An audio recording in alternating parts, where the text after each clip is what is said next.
I'm not going to let you speak because we did have the Zyon Maiu'u news about him departing New Zealand Warriors and going to the Bulldogs. Unless you got some expertise you'd like to offer, maybe a bit of Dragons insight because you got your own little middle forward drama happening there with one of the Molo brothers. Yeah, one of them. But yeah, I don't know. I kind of want to hear about Zion Maiu'u and not have to think about the Dragons for a while. First thing I'll say here is that New Zealand Warriors fans need to become comfortable with players leaving New Zealand Warriors. Simply because when you have much more junior teams,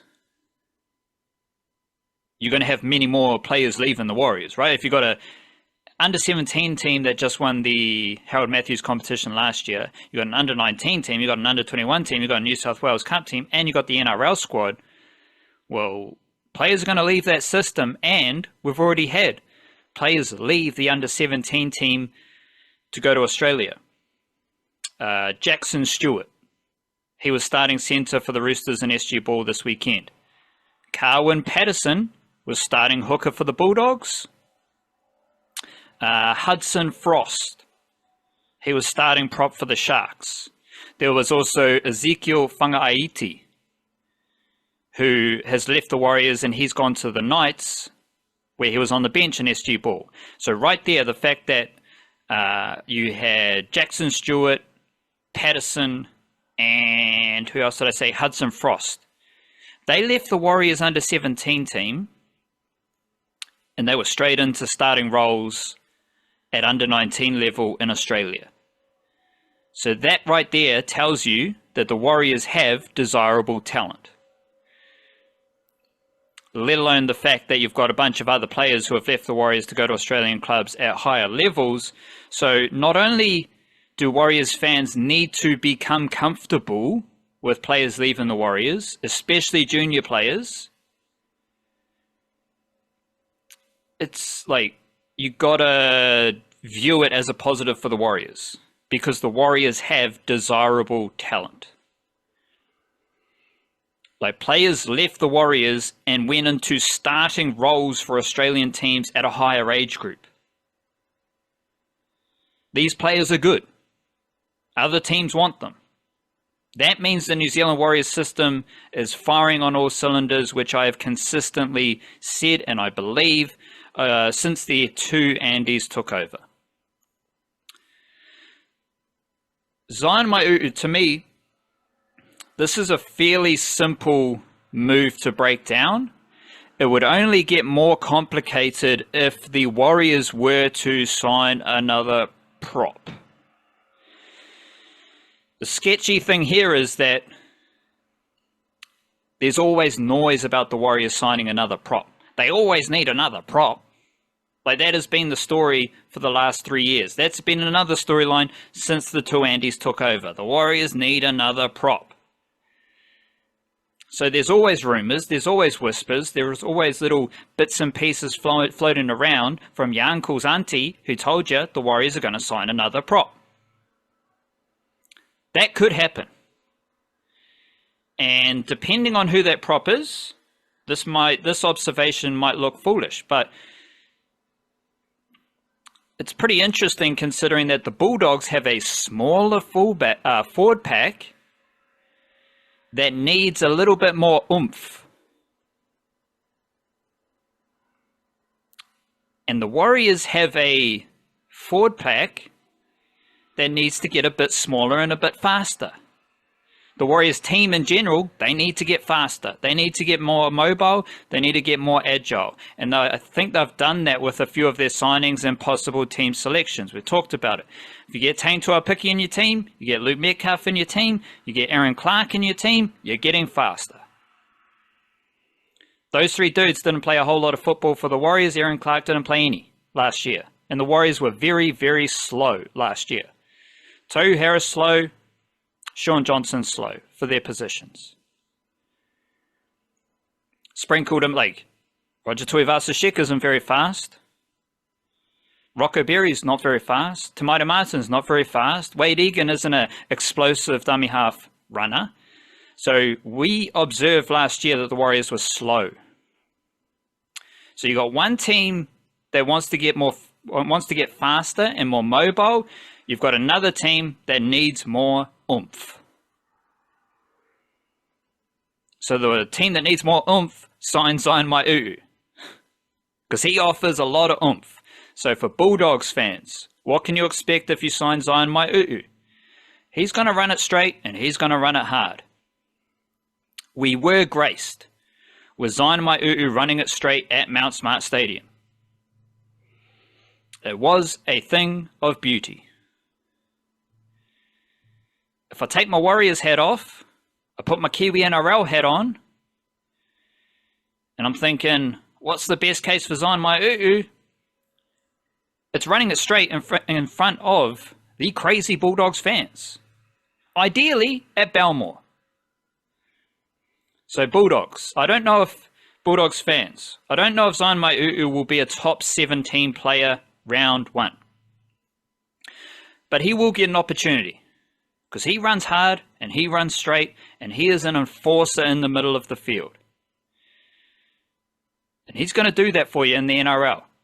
10 minutes, 20 minutes off the bench. Maybe if he develops and the Bulldogs have a need, he could churn out 30 minutes off the bench. Thing to look forward to for a Bulldogs fan though is Zyon Maiu'u running it straight in front of you. Not at you, because that would be disastrous. But running it straight in front of you. Whether you're at the big Sydney Stadium, whatever it's called, which is always a pretty intense atmosphere with all those Bulldogs fans, that's going to be enjoyable. And that is going to fill you with energy when you see Zyon Maiu'u running it straight. Better yet, he does it at Belmore. And that's even crazier. For the Warriors fans, Zyon Maiu'u was not in the top 17 for the Warriors. I didn't even have him in my funky 17. I don't think he's a top 20 player for the Warriors either. Yes, you'd like to keep Zyon Maiu'u, but the thing is, if Zyon Maiu'u has a better offer, which basically means NRL game time at the Bulldogs, and I will also note Zyon Maiu'u's younger sister, Jezreel, she's playing for either Illawarra or St. George in the under-19 Tasha Gale Cup. So she's already in Sydney. So there's a family connection in Sydney there. But I don't believe the Warriors said to Zyon Maiu'u, you gotta go. I believe the Bulldogs, using their love of New Zealand Rugby League, using their in-depth knowledge of New Zealand Rugby League, the Bulldogs knew all about Zyon Maiu'u, and the Bulldogs may have said to Zyon Maiu'u, here's a better contract, and here's more opportunity to play NRL footy than you're going to get at the Warriors, because again, based on the needs of the two forward packs and based how the two forward packs are built, there is more chance for Zyon Maiu'u to play NRL at the Bulldogs than the Warriors. And the Warriors already have, if Bunty Afoa is not playing for the Warriors in the NRL, I don't think Zyon Maiu'u is going to play NRL. They are similar players. They just run it straight. They don't have the passing game that I think Andrew Webster wants. They do not have the footwork that I think Andrew Webster wants. They don't have the sideways agility and mobility that I think Andrew Webster wants. Dimitri Vaimonga has that. Leka Halasima has that. Tom Allen's faster, more agile. And you've already got Bunty Afoa there. So to me, Zyon Maiu'u and the Warriors squad rankings that I'm just thinking up right now, he might be player number 21, 22, 23, 24, 25. He doesn't have any utility value, which Dimitri Vaimonga has, which Leka Halasima has, which Mitch Barnett has, Marata Niokore has, and by that I mean they can play edge and middle. Zyon Maiu'u is just a straight up, run it straight prop. Again, the Bulldogs need that. The Warriors may not need that as much. Again, this could all look silly if the Warriors sign a prop. But there's also a lot more Zyon Maiu'us coming through the development system.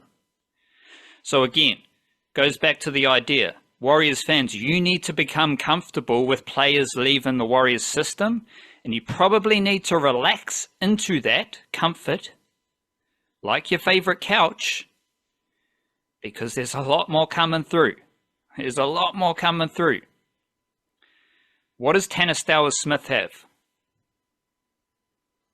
He's pretty similar to James Fisher-Harris in how he plays through the middle.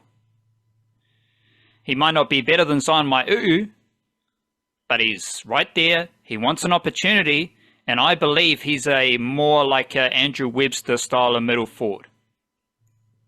Iri Aramia Toiava. Last year in New South Wales Cup, he played prop, he played edge, he played centre. He wants a crack at NRL footy, I reckon. Who is, and this will test your Warriors' knowledge, who is the most famous cult hero at the Warriors, assuming he's still with the Warriors, because this is the murky estuary waters of the NRL transfer market. Who is the cult hero in the Warriors system below the NRL level? Do you know? I thought you were going to ask all time there for a second, and I was gearing up to say like Ali Lauatiti or something, but who I think has a nephew in the Warrior system, doesn't he? But yeah, don't say that with any uncertainty. It's Ali Leotawa. Like, obviously, we know right. that. Yeah. But not just in the system; he's in the first team. Like he's the first grade player. So hold that thought. Oh, I'm gonna drop this. Thought held. My funky Warriors top 17. Taintua Piki at fullback. Roger Tuivasa-Sheck, Dallin Watene-Zelezniak on the wings. Shans Nickel Clockstar, Ali Leotawa in the centres. We've got Tamaita Martin halfback, Luke Metcalf number 6. Front row, James Fisher-Harris, Marata Niokore, Wade Egan at hooker. My edges, Mitchell Barnett, Kirk Capewell. My starting lock, Aaron Clark. No, my starting lock's Dylan Walker. Me bench, Chanel Harris-Tavita, Aaron Clark, Dimitri Vaimonga, Leka Halasima. That's my funky 17. I don't think that will happen. I want it to happen. But even in that funky 17, okay, fringe forwards in that funky 17 rotation, we got Tom Alley, Bunty Afoa, Jacob Laban, Jackson Ford. There's 4 dudes right there who are probably ahead of Zyon Maiu'u. Let alone Jacob Laban, who's an edge forward. So that's just a funky perspective. It's not what I expect to happen. It's not a predicted team, but that shows you the options available. Back to you trying to figure out it's super underground. But it's so underground, it's not underground because any Warriors fan knows about this dude, even though he hasn't played New South Wales. He's played like a couple of minutes in New South Wales Cup. Right. So not Leka Halasima, but someone who maybe was in the position, or maybe is in the position that Leka Halasima was maybe 2 years ago when he was 17 years old and playing at that kind of level. No, because Leka Halasima, I have as a top 17 player, and he's like 18 years old. He's a freak of nature. He's probably better than Zyon Maiu'u, where this dude I'm talking about is older.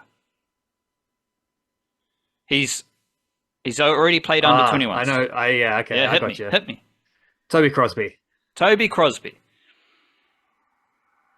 So, do the Warriors keep Zyon Maiu'u and Toby Crosby goes elsewhere? Or do the Warriors release Zyon Maiu'u and develop someone like Toby Crosby, because Toby Crosby is not even the best. Rodney Tuipulotu Vaea is younger than Toby Crosby, and he's done more than Toby Crosby for the Warriors. There's also Jason Salalilo, who has a train and trial contract coming out of Christchurch as a middle forward. Looks like a unit. Now, we have to wait and see how the New South Wales squad is named. Is Toby Crosby still around? But that's the depth we're talking about here with the Warriors. So again, ask yourself this simple fact. Would you be more disappointed if Toby Crosby left the Warriors or if Zyon Maiu'u left the Warriors? Because Toby Crosby has done some crazy shit in the lower grades. To the extent where a lot of people know about him and he hasn't done much at the New South Wales Cup level. Another little wrinkle for the Warriors. They have consistently shown that if you have a better offer, they will be generous to you in working with you to get you released from your contract. So there's a few methods of operation trends that I've seen. The Warriors do their business quietly, and they do their business wholesomely. Because I believe Zyon Maiu'u had a better offer from the Bulldogs, and the Warriors could have said, nah, Bolt, you got to stay here. You're under contract. But the Warriors tend not to do that. The Warriors say, okay, that's what you want. We understand your position. We're going to work with you to make that happen. It's all good. But this isn't any NRL team that Zyon Maiu'u is going to. This is the Bulldogs. This is the Bulldogs that is a team, and Zyon Maiu'u, if he's in the team, he might be, well, they've got Satili Tupanuia, Maris Jr., so they might have 2 Kiwi NRL juniors in their NRL team at some point this year. Last year, they had none. But this weekend, the Bulldogs, Tasha Gale Cup, under-19s, women's, they had a 48-4 victory over the North Sydney Bears. They scored 10 tries. 9 of those tries were scored by young ladies from New Zealand. 3 of them were scored by Lanaya Daniel from Waitakere College. We also had Samina Lokatui scored 2. Josina Felici Tauli'i scored 1. Halfback Shaquela Mahakito Monshao scored 1. We had Tiani Fesolai scored 1, and Maya Talamaivao, she scored 1. Who did all the goal kicking?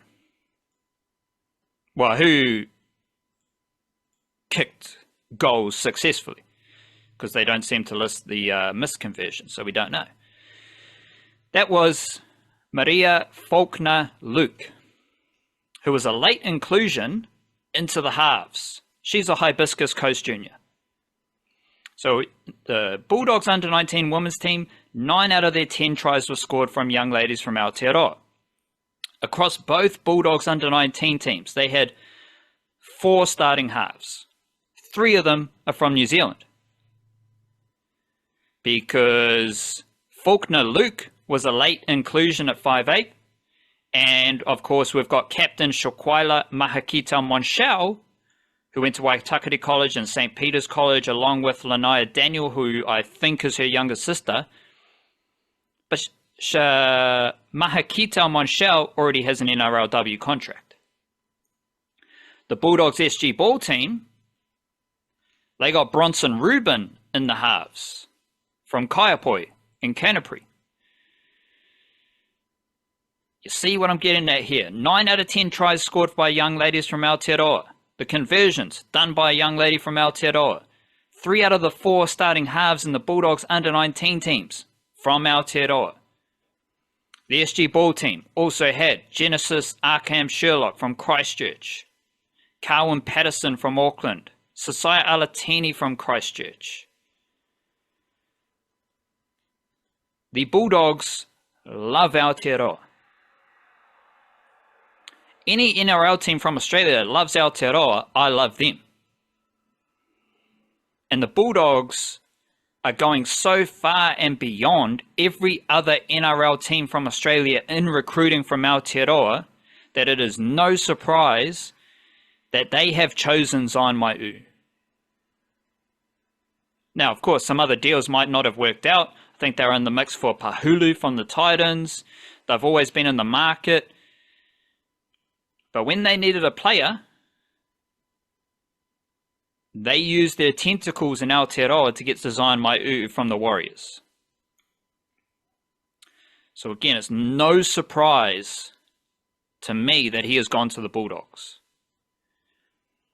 Because the Bulldogs are the busiest Australian NRL team in recruiting from Aotearoa right now. It's not the Roosters. The Sharks go pretty hard.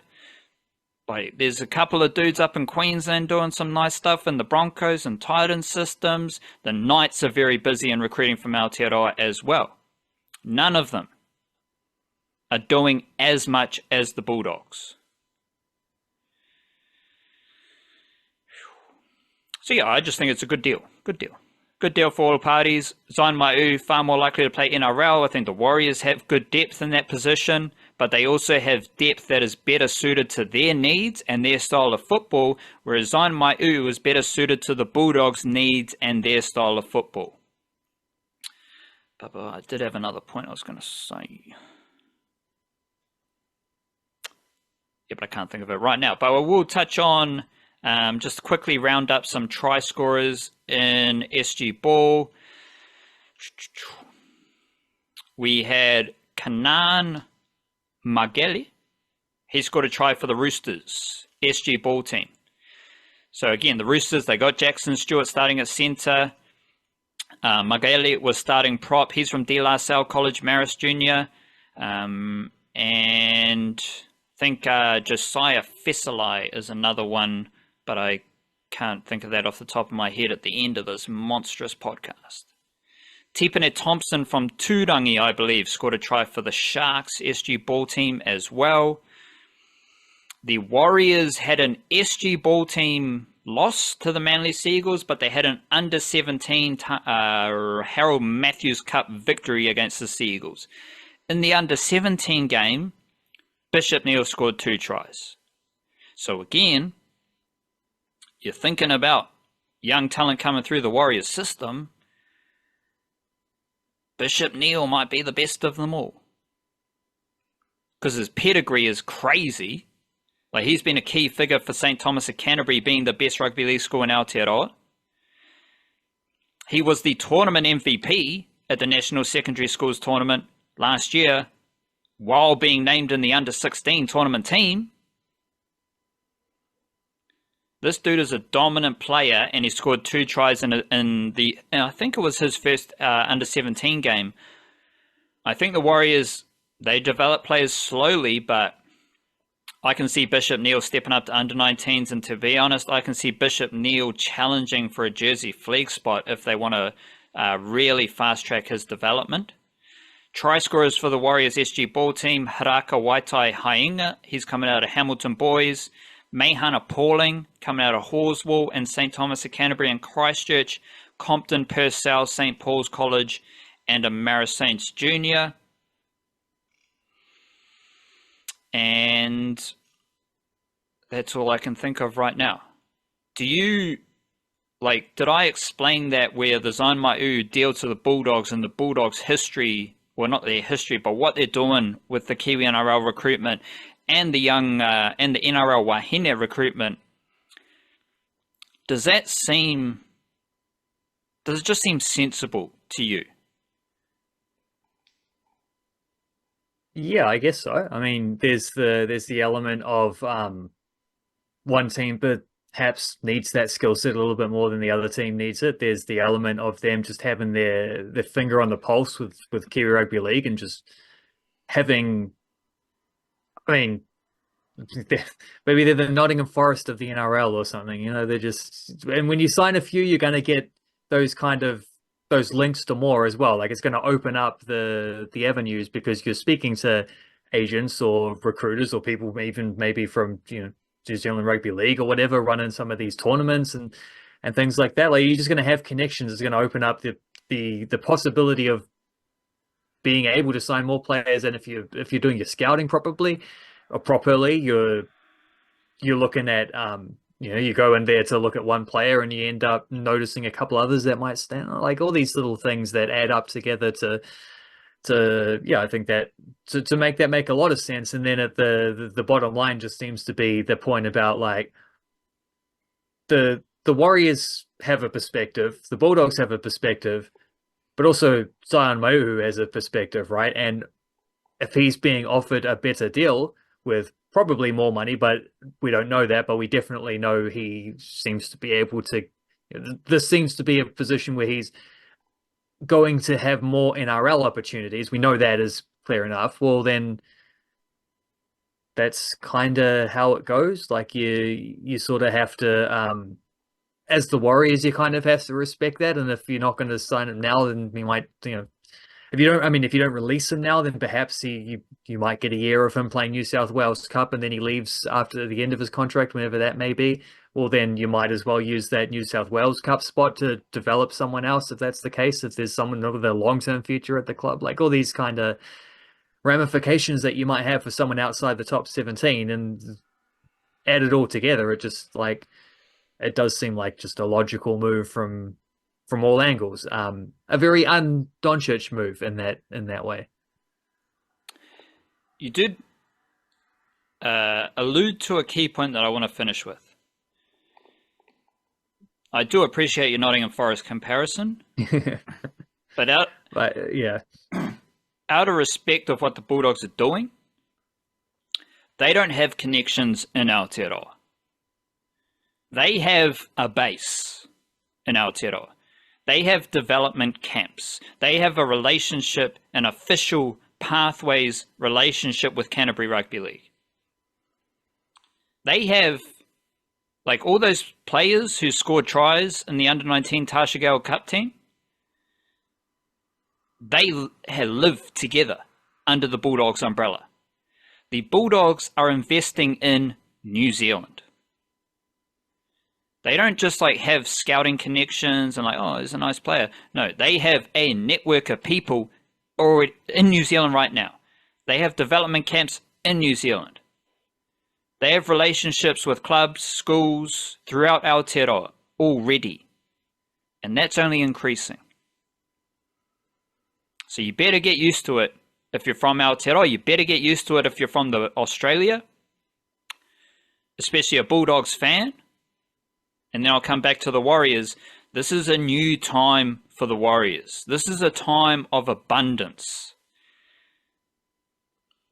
There will be someone else stepping up to replace Zyon Maiu'u. Don't worry about it. Yes, I already viewed Zion Myu as a cult hero, so it does hurt to see him go a little bit. It's better for him. But most importantly, right now, entering 2025, the Warriors Junior Pathway and Development System will produce someone to take his spot. You can guarantee it. And maybe those players will be better.